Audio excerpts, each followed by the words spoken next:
ನಾವು ಯಾವಾಗಲೂ ದಕ್ಷಿಣ ಕನ್ನಡವನ್ನು ಸಂಪತ್ಭರಿತ ಜಿಲ್ಲೆ ಅಥವಾ ಆದಾಯ ತಂದು ಕೊಡುವಂಥ ಜಿಲ್ಲೆ ಅಂತ ಹೇಳ್ತೀವಿ. ಹಾಗಾದರೆ ಆ ಜಿಲ್ಲೆಗೆ ಸಮಸ್ಯೆ ಇಲ್ವಾ? ಸಮಸ್ಯೆ ಇದೆ.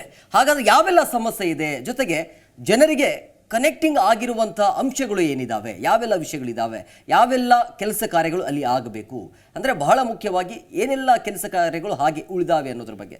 ಸೊ ಇದು ಯಾವ ರೀತಿಯಾಗಿ ಅಭ್ಯರ್ಥಿಗಳ ಮೇಲೇನೋ ಅಥವಾ ಅಲ್ಲಿರುವಂಥ ಪಕ್ಷದ ಮೇಲೆ ಯಾವ ರೀತಿಯಾಗಿ ಪ್ರಭಾವ ಬೀರುತ್ತೆ ಅನ್ನೋದನ್ನು ನಾವು ಕ್ವಿಕ್ ಆಗಿ ನೋಡ್ತಾ ಹೋಗೋಣ. ಪ್ರಮುಖವಾಗಿ ಅಲ್ಲಿರುವಂಥ ನಿರ್ಣಾಯಕ ಸಾಮಾಜಿಕ ಅಂಶಗಳು ಏನಿದಾವೆ ಅನ್ನೋದನ್ನು ಕ್ವಿಕ್ ಆಗಿ ನಾವು ನೋಡ್ತಾ ಹೋಗೋಣ. ಬಹಳ ಮುಖ್ಯವಾಗಿ ಕೋಮುದಳ್ಳೂರಿಯಿಂದ ದಕ್ಷಿಣ ಕನ್ನಡ ಜಿಲ್ಲೆಯ ತತ್ತರಿಸ್ತಾ ಇದೆ.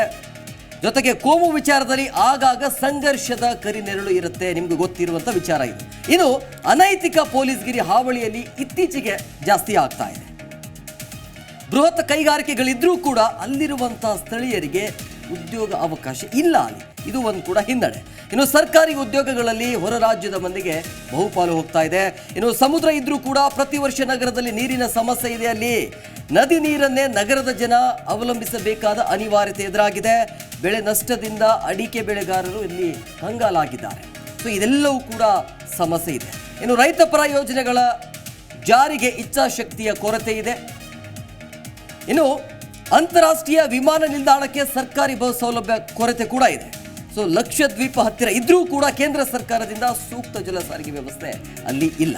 ಸೊ ಅಭಿವೃದ್ಧಿಗೆ ಹಿನ್ನಡೆ ನೀಡ್ತಾ ಇರುವಂಥ ರಾಜಕೀಯ ಕಲಹ ಕೂಡ ಅಲ್ಲಿ ಉಂಟಾಗ್ತಾ ಇರುವಂಥದ್ದು. ಹಾಗಾಗಿ ನೋಡಿ, ನಾವು ಹೇಳ್ತಾ ಇದ್ದೀವಿ ಸಂಪದ್ಭರಿತ ಜಿಲ್ಲೆ, ಕರಾವಳಿ ಭಾಗ ಅಂತ ಹೇಳ್ತೀವಿ, ಆದಾಯ ತಂದು ಕೊಡುವಂಥ ಜಿಲ್ಲೆ, ಶಿಕ್ಷಣದಲ್ಲಿ ಹೆಚ್ಚು ಆದ್ಯತೆ ಕೊಡುವಂಥ ಜಿಲ್ಲೆ. ಆದರೆ ಇಷ್ಟೆಲ್ಲ ಸಮಸ್ಯೆಗಳು ಇದ್ದಾವೆ.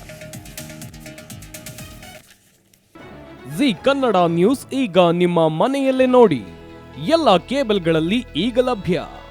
ಸನ್ Direct 292, Jio TV 1334, U Digital 162, City Cable 51, GTPL 17, Abhishek cables 821, Rock Line telecommunication 51, Shri Basaveshwara number 60, Vinayaka digital number 53, in digital number 896ರಲ್ಲಿ.